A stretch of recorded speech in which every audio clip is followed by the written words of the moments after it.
میں سڑک پر پیدل چل رہا تھا اور سوچ رہا تھا کہ آج میری کوئی غیبی مدد ہو جائے اور مجھے نوکری مل جائے، کیونکہ کافی مہینوں سے میں نوکری کی تلاش میں در بدر کی ٹھوکریں کھا رہا تھا اور مجھے نوکری نہیں مل رہی تھی، اور گھر کے حالات دن بدن خراب ہوتے جا رہے تھے اور گھر میں فاقوں کی نوبت آ گئی تھی۔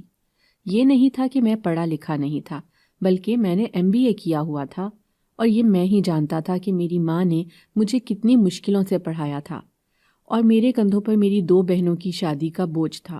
اس لیے میں چاہتا تھا کہ مجھے جلد از جلد نوکری مل جائے اور میں اپنی ذمہ داریوں کو نبھا سکوں، لیکن اتنی کوشش کے باوجود مجھے نوکری نہ مل سکی، اور جو گھر میں جمع پونجی تھی وہ بھی ختم ہو چکی تھی۔ میری ماں اور بہنیں گھر میں محنت مزدوری کرتی تھیں، جس سے گھر کا گزارا ہو جاتا تھا۔ چھوٹی موٹی تو نوکری مجھے مل رہی تھی، لیکن وہ میری تعلیم کے شان شایان تھی نہیں۔ میرا یہ ماننا تھا کہ اگر میں نے اتنی تعلیم حاصل کی ہے تو مجھے کوئی اچھی نوکری ملے اور اس کی تنخواہ بھی اچھی ہو۔ میری ماں نے مجھے کئی بار کہا کہ اگر مجھے اچھی نوکری نہیں ملتی تو کوئی چھوٹی موٹی نوکری ہی کر لوں، لیکن میں ان کی بات نہیں مانتا تھا۔ ایک دن میں ایک کمپنی میں انٹرویو دینے گیا اور مجھے بہت امید تھی کہ مجھے یہاں نوکری مل جائے گی، کیونکہ وہاں جتنے بھی دوسرے لوگ انٹرویو کے لیے آئے تھے میرا تعلیمی ریکارڈ ان سے بہتر تھا۔ لیکن جب میری باری آئی تو انہوں نے مجھ سے کوئی خاص بات چیت نہ کی، اور انہوں نے کہا کہ اگر ہمیں ضرورت ہوگی تو ہم آپ کو کال کر دیں گے۔ اس بات سے ظاہر تھا کہ انہوں نے یہ صرف خانہ پوری کے طور پر انٹرویو لیے ہیں، لیکن وہ اس نوکری کے لیے بندہ پہلے ہی منتخب کر چکے تھے۔ مجھے ان پر بے حد غصہ آیا۔ اس طرح میں نا امید ہو کر اس بلڈنگ سے باہر آ گیا تھا اور مایوسی سے سڑک پر چل رہا تھا کہ میرا کسی سے ٹکراؤ ہوا۔ جب میں نے اس شخص کی طرف دیکھا تو میں حیران رہ گیا، کیونکہ وہ بھی مجھے دیکھ کر خوش ہوا، اور اس طرح ہم ایک دوسرے سے باتیں کرتے ہوئے ایک ہوٹل پر پہنچ گئے۔ اس نے مجھے اپنی روداد سنائی اور مجھ سے میرے حالات پوچھنے لگا۔ میں نے اسے اپنے حالات بتائے تو وہ میرے گھر کے حالات سن کر بے حد پریشان ہو گیا۔ میری جیب میں چند 100 روپے ہی تھے۔ میں نے رسمی طور پر اس سے چائے وغیرہ کا پوچھا تو اس نے کہا کہ میں جلد ہی تمہارے گھر سے کھانا کھاؤں گا، لیکن اب مجھے اجازت دو۔ اس نے مجھ سے میرا فون نمبر وغیرہ لے لیا تھا تاکہ وہ مجھ سے رابطہ کر سکے، اور اس نے مجھے امید دلائی کہ وہ جلد ہی میری نوکری کا بھی کوئی بندوبست کرے گا۔ مجھے اس کی بات سے کچھ حوصلہ ہوا۔ اس طرح وہ اجازت لے کر چلا گیا اور میں گھر واپس آ گیا۔ اس طرح میں کئی دن اس کے فون کا انتظار کرتا رہا کہ وہ مجھ سے رابطہ کرے، لیکن اس نے مجھے فون نہ کیا۔ میں اپنے دوست سے بھی مایوس ہو چکا تھا۔ رات دن مایوسی میں گزر رہے تھے، اور میری ماں مجھے ہی باتیں سناتی تھی کہ اگر تمہیں نوکری نہیں ملتی تو تم محنت مزدوری کر لو، لیکن تمہیں ذرا شرم نہیں ہے کہ جوان بہنیں گھر میں محنت مزدوری کرتی ہیں اور تم فارغ بیٹھے رہتے ہو۔ میں اپنی ماں کی باتوں سے بھی تنگ آ چکا تھا۔ اسی طرح ایک دن میں غصے سے گھر سے باہر نکل آیا۔ میں راستے میں جا رہا تھا کہ مجھے ایک اجنبی نمبر سے فون آیا۔ میں نے فون اٹھایا تھا۔ وہ میرے دوست کا فون تھا جو کچھ دن پہلے مجھے ملا تھا، اور اس نے مجھے کہا کہ تم میرے دفتر آ جاؤ۔ اس نے مجھے اپنے دفتر کا پتہ بتایا، اور اس طرح میں اس کے دفتر چلا گیا۔ اس کا دفتر بے حد خوبصورت اور عالیشان تھا۔ اس نے میرا بھرپور استقبال کیا اور مجھے کہنے لگا کہ میں معذرت چاہتا ہوں کہ میں تم سے اتنے دن رابطہ نہ کر سکا۔ میں نے تم سے اگلے ہی دن رابطہ کر لینا تھا، لیکن میں کچھ مصروفیات کی وجہ سے دوسرے شہر چلا گیا تھا۔ میں نے اسے کہا کہ تم میری نوکری کا کوئی بندوبست کر دو، کیونکہ مجھے نوکری کی اشد ضرورت ہے۔ اس نے کہا کہ میں نے تمہیں اسی مقصد کے لیے بلایا ہے۔ میرے دفتر میں ایک جگہ خالی ہے، لیکن یہ سیٹ تمہاری تعلیم کے مطابق نہیں ہے، لیکن تمہاری ضرورت کے تحت میں نے تمہیں بتا دیا، اگر تم چاہو تو تم نوکری کر سکتے ہو۔ میں نے جب اس کی بات سنی تو میں نے اس نوکری پر حامی بھر لی تھی، کیونکہ اب میں گھر میں فارغ نہیں بیٹھنا چاہتا تھا۔ اس لیے میں نے خدا کا شکر ادا کیا کہ ابھی تو میں چھوٹی نوکری شروع کر رہا ہوں، انشاءاللہ ایک دن بڑی نوکری بھی حاصل کر لوں گا۔ اس طرح اگلے دن میں نے اپنے کام پر جانا شروع کر دیا۔ گھر میں نے اپنی اماں کو اور بہنوں کو نوکری کے بارے میں بتایا تو وہ بھی بے حد خوش ہوئیں اور مجھے دعائیں دیں۔ اس طرح مجھے وہاں نوکری کرتے ہوئے 4 ماہ ہو چکے تھے، اور دفتر کا ماحول کافی اچھا تھا، اور وہاں مجھے سیکھنے کو کافی کچھ ملا، اور میری تنخواہ بھی معقول تھی، جس سے گھر کی اچھی گزر بسر ہونے لگی تھی۔ ایک دن میں دفتر میں بیٹھا کام کر رہا تھا کہ ایک عورت دفتر میں داخل ہوئی اور مجھ سے میرے دوست کے بارے میں پوچھنے لگی۔ ان 4 ماہ میں میں نے کبھی بھی اس جگہ پر کسی عورت کو نہیں دیکھا تھا۔ یہاں پر جتنے بھی لوگ کام کرتے تھے وہ سارے مرد ہی تھے۔ میں یہاں عورت کو دیکھ کر حیران رہ گیا، لیکن خود پر قابو پاتے ہوئے میں نے کہا کہ وہ آج دفتر نہیں آئے ہیں۔ تو اس نے پوچھا کہ وہ کس وقت آتے ہیں، تو میں نے اسے وقت بتا دیا۔ اس نے کہا کہ میں یہاں کچھ دیر بیٹھ کر انتظار کر لیتی ہوں۔ اس طرح میں اس کی بات سن کر خاموش ہو چکا تھا۔ کافی دیر وہ عورت دفتر میں بیٹھی میرے دوست کا انتظار کرتی رہی۔ میں نے 1-2 دفعہ اپنے دوست کو فون بھی کیا کہ تم سے ملنے کوئی عورت آئی ہے، تو اس نے کہا کہ میں کسی کام میں مصروف ہوں، جلدی آنے کی کوشش کرتا ہوں۔ اس طرح میں نے اس عورت کو اپنے دوست کا پیغام دے دیا تھا۔ 3 گھنٹوں کے بعد میرا دوست آیا اور اس نے اس عورت کو دیکھا تو میرے دوست کے چہرے پر ایک خوشی نظر آئی۔ ایسا لگ رہا تھا کہ میرے دوست اور اس عورت کے درمیان کافی گہرا تعلق ہے۔ اس طرح میرا دوست کا اس عورت کو کمرے میں لے کر جانا عجیب لگا، لیکن میں یہاں نوکری کرتا تھا اس لیے میں کچھ نہ بول سکا۔ وہ عورت دیکھنے میں نہایت ہی سلجھی اور پڑھی لکھی دکھائی دے رہی تھی۔ وہ کوئی ایسی ویسی لڑکی نہیں لگ رہی تھی۔ وہ عمر میں 30 سے 35 سال کے درمیان لگ رہی تھی۔ اس طرح تقریباً 1 گھنٹے کے بعد میرا دوست اور وہ عورت اپنے کمرے سے باہر نکلے تو میرا دوست چلتا ہوا میرے پاس آیا اور اس کے ساتھ وہ عورت بھی تھی۔ تو میرے دوست نے اس عورت سے میرا تعارف کروایا اور مجھے بتایا کہ یہ میری منہ بولی بہن ہے، اور اس عورت سے کہا کہ آج کے بعد آپ کو کسی بھی کام کی ضرورت ہو تو آپ میرے دوست سے رابطہ کر سکتی ہیں، کیونکہ میں کام کے سلسلے میں شہر سے دور ہوتا ہوں، اس لیے ہو سکتا ہے کہ کبھی آپ سے رابطہ نہ کر سکوں، تو آپ میرے دوست سے رابطہ کر سکتی ہیں تاکہ آپ کا کام ہو جائے۔ اس طرح اس عورت نے میرے دوست کا اور میرا شکریہ ادا کیا اور دفتر سے چلی گئی۔ اس کے جانے کے بعد میرے دوست نے مجھے کہا کہ میں نے بچپن سے جس عورت سے قرآن پاک پڑھا تھا یہ اس کی بیٹی ہے۔ اس کے والد بچپن میں ہی وفات پا چکے تھے اور والدہ کافی بیمار ہے۔ ان ماں بیٹی کا ہمارے گھر میں کافی آنا جانا تھا اور اس وجہ سے میں اسے ہمیشہ اپنی بہنوں کی طرح ہی سمجھتا تھا، اور گھر سے باہر کسی بھی کام کی اسے ضرورت ہوتی تو یہ مجھے ہی کہتی تھی، اس لیے میں اس کا کام کر دیتا تھا۔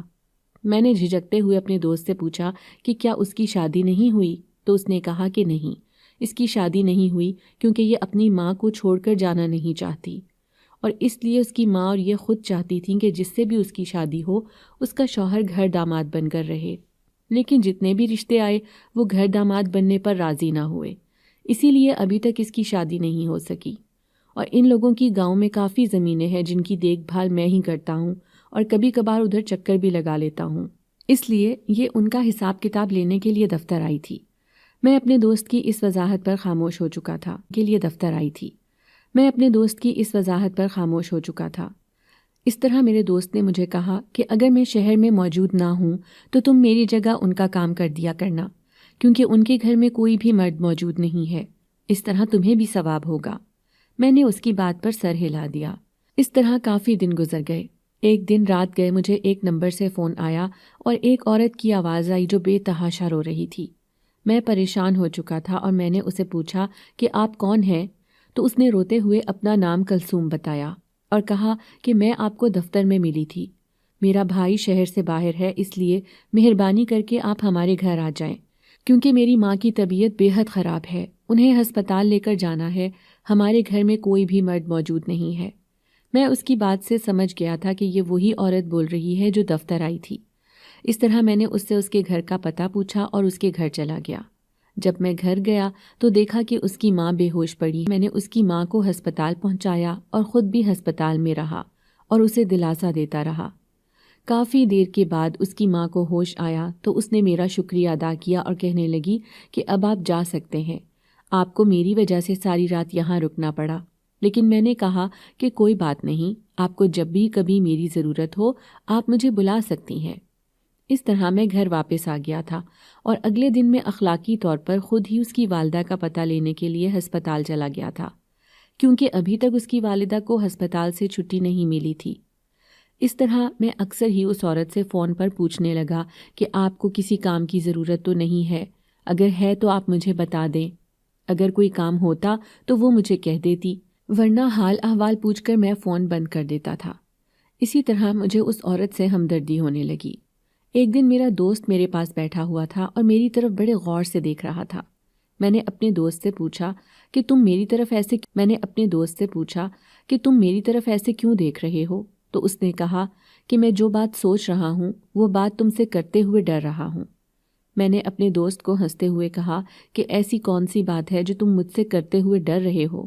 تو اس نے کہا کہ جس کو میں نے اپنی بہن بنایا ہوا ہے، تم اس سے مل بھی چکے ہو اور اس کو اچھی طرح جان بھی چکے ہو۔ اگر تم کہو تو میں تم دونوں کے رشتے کی بات کروں، کیونکہ تم آسانی سے اس کے گھر رہ سکتے ہو، اور ویسے بھی تمہیں ایک اچھے گھر کی اور نوکری کی ضرورت ہے، اور اس طرح تم اس کے کاروبار کو اور زمینوں کی دیکھ بھال بھی کر لو گے، کیونکہ میری بہن کی ماں نے میرے سر ہی یہ ذمہ داری ڈالی ہے کہ میں کوئی اچھا اور با اعتماد لڑکا دیکھ کر اس کا رشتہ طے کر دوں۔ جب میں نے اپنے دوست کی بات سنی تو میں منہ کھولے حیران نظروں سے اس کی طرف دیکھتا رہا اور سوچتا رہا کہ وہ عورت مجھ سے تقریباً 4 یا 5 سال بڑی تھی، اور یہ میرا دوست رشتے کی بات کیسے کر رہا ہے؟ میں نے فوراً کے لیے نہیں مانیں گی، اور وہ کبھی بھی میرے وہ گھر چھوڑ کر سسرال رہنے پر راضی نہیں ہوں گی۔ لیکن میرے دوست نے کہا کہ تم اس بات کی فکر نہ کرو، میں تمہاری ماں سے خود ہی بات کر لوں گا۔ اس طرح میرا دوست ہمارے گھر آیا اور اس نے تمام صورتحال میری ماں کو بتائی، تو میری ماں تو ان ماں بیٹی کے حالات کو سن کر رونا شروع ہو گئیں اور کہنے لگیں کہ اگر ہماری وجہ سے کسی کی مدد ہوتی ہے تو میں ضرور کروں گی۔ اس طرح میری ماں اس رشتے پر مان چکی تھی، لیکن میں نے اپنے دوست سے کہا کہ تم اپنی بہن کو ہمارے گھر اور ہمارے گھر کے حالات کے بارے میں بتا دو، تاکہ شادی کے بعد یہ نہ ہو کہ کوئی مسئلہ کھڑا ہو جائے۔ تو میرے دوست نے کہا کہ میں تمہارے بارے میں اس سے اور اس کی ماں سے بات کر چکا ہوں، اور انہیں اس بات پر کوئی اعتراض نہیں ہے کہ تم اور تمہاری بہنیں اور تمہاری ماں بھی تمہارے ساتھ اس کے گھر میں رہیں۔ اس طرح میں اس کی بات سن کر خاموش ہو چکا تھا۔ اس سے کچھ اگلے دنوں میں اس نے مجھے اور میری بہنوں کو اور ماں کو اپنے گھر کھانے پر بلایا۔ میں تو اس کا گھر پہلے ہی دیکھ چکا تھا، جو کسی بنگلے سے کم نہیں تھا۔ میری ماں اور بہنیں منہ کھولے حیرت زدہ نگاہوں سے دائیں بائیں دیکھ رہی تھیں۔ اس طرح انہیں میری ماں اور بہنیں بھی اچھی لگیں۔ میرا دوست میرا رشتہ طے ہونے میں آگے آگے رہا اور دونوں خاندانوں میں معاملات طے پا گئے۔ میں شادی دھوم دھام سے نہیں کرنا چاہتا تھا، کیونکہ ابھی میرے کندھوں پر میری بہنوں کی شادی کا بوجھ تھا۔ میں سب سے پہلے اپنی بہنوں کے فرض سے فارغ ہونا چاہتا تھا، لیکن خدا نے میری قسمت پہلے کھول دی تھی اور اس طرح میرا نکاح ہو چکا تھا۔ میں اپنی ماں اور بہنوں کے ساتھ اپنی بیوی کے گھر میں شفٹ ہو چکا تھا۔ میری بیوی نہایت ہی نیک اور شریف عورت تھی۔ میری بیوی کی ماں بھی ہم سے بہت اچھا سلوک کرتی تھی۔ وہ میری ماں اور میری بہنوں کا بے حد خیال رکھتی تھی۔ گھر میں کام کرنے کے لیے ایک ملازمہ آتی تھی اور کچن کی ذمہ داری میری بہنوں نے اپنے سر پر اٹھا لی تھی۔ میری بہنوں نے محنت مزدوری جاری رکھنے کے لیے کہا، لیکن میری بیوی نے میری بہنوں کو یہ کام کرنے سے منع کر دیا تھا۔ اس نے کہا تھا کہ تم لوگ جیسے میرے شوہر کی بہنیں ہو، اسی طرح تم میری بھی بہنیں ہو۔ تم لوگوں کو اب محنت مزدوری کرنے کی کوئی ضرورت نہیں ہے۔ اس طرح میری بہنیں اور میری ماں اس گھر میں آ کر بے حد خوش تھیں، لیکن میں چاہتا تھا کہ جلد از جلد مجھے اچھی نوکری مل جائے اور میں خود کا ایک ذاتی گھر خرید سکوں اور اپنی ماں کو اور اپنی بہنوں اور بیوی کو لے کر اس گھر میں چلا جاؤں، کیونکہ میری انا یہ گوارا نہیں کرتی تھی کہ میں گھر داماد بن کر رہ رہا ہوں اور دوسروں کی دولت پر عیش کروں۔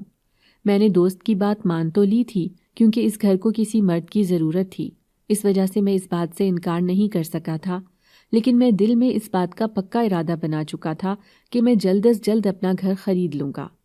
اسی طرح وقت گزرتا رہا اور میری بیوی میری بے حد عزت کرتی تھی۔ وہ غریبوں کا بھی خیال رکھتی تھی، کوئی ہاتھ نہ بھیجتی تھی، حتیٰ کہ وہ ہسپتال میں ان لوگوں کو کھانا بھی بھجواتی تھی۔ میری بیوی کے پاس پیسے کی کوئی کمی نہیں تھی، اور اس طرح میری بیوی نے اپنے باپ کے ایصال ثواب کے لیے مسجدیں بھی تعمیر کروائی تھیں۔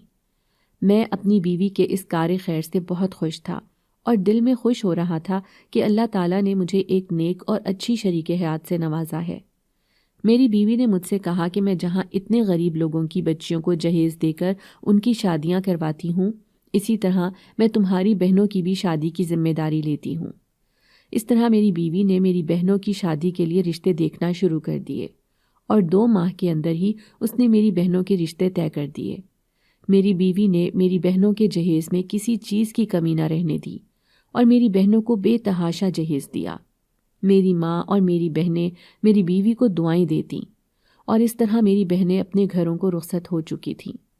میں اپنی بیوی کے کاروبار اور اس طرح میری بہنیں اپنے گھروں کو رخصت ہو چکی تھیں۔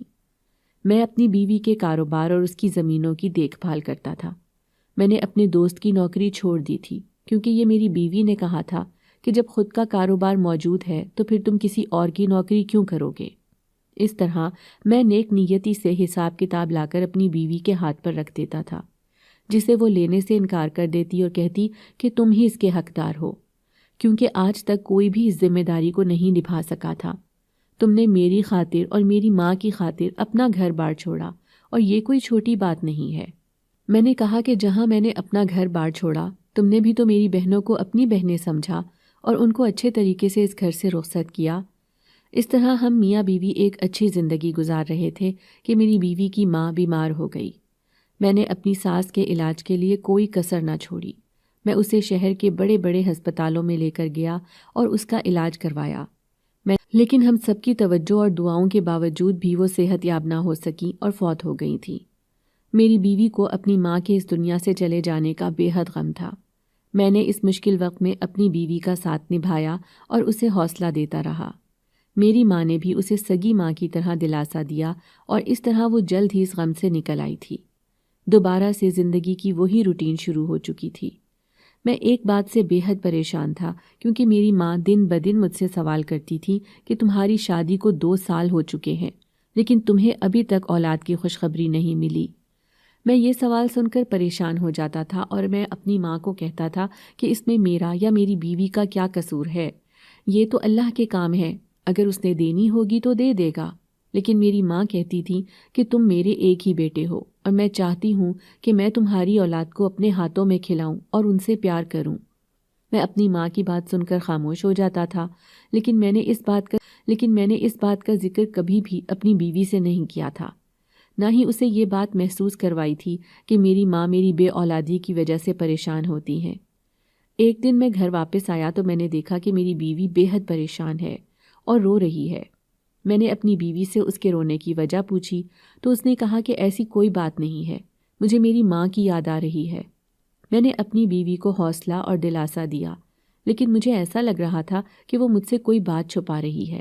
میں نے دوبارہ اپنی بیوی سے پوچھا تو وہ میرے کندھے پر سر رکھ کر رونے لگی اور کہنے لگی کہ تم اپنی ماں کے اکلوتے بیٹے ہو، اور انہیں بھی اپنے بیٹے کی اولاد دیکھنے کا بے حد شوق ہے، لیکن میں تمہیں وہ خوشی نہیں دے سکی، اس لیے میں تمہیں کہتی ہوں کہ تم دوسری شادی کر لو۔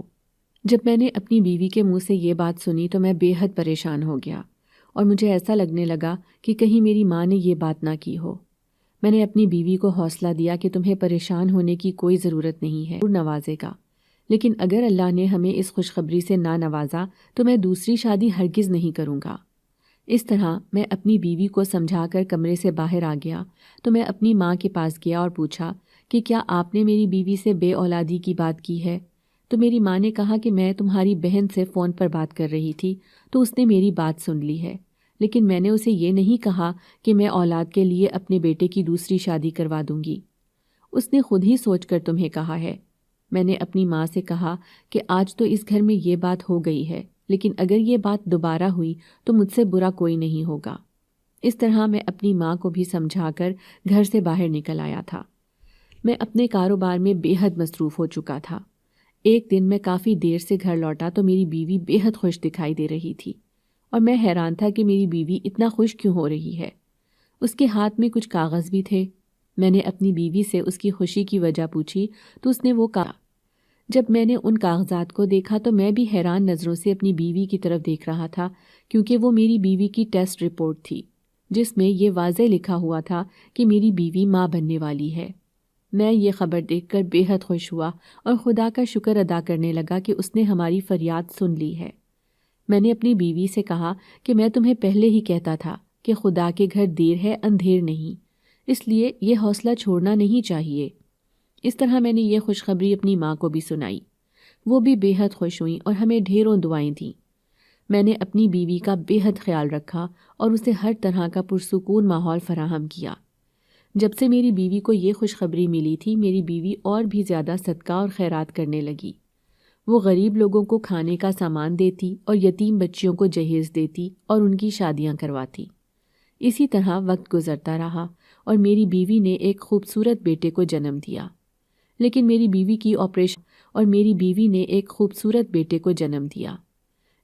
بیوی کی آپریشن کے دوران طبیعت بے حد خراب ہو چکی تھی۔ ڈاکٹروں کی لاکھ کوشش کے باوجود بھی میری بیوی بچ نہ سکی اور وہ فوت ہو گئی تھی۔ میں اپنی بیوی کے فوت ہو جانے پر بے حد غمزدہ تھا اور سوچ رہا تھا کہ خدا نے اگر مجھے اولاد کی خوشخبری سے نوازا تھا تو میری بیوی کو مجھ سے جدا کر دیا ہے۔ لیکن اس میں خدا کی رضا تھی، انسان کا کوئی بھی عمل دخل نہیں تھا۔ اس طرح میری ماں میرے بچے کا خیال رکھنے لگی۔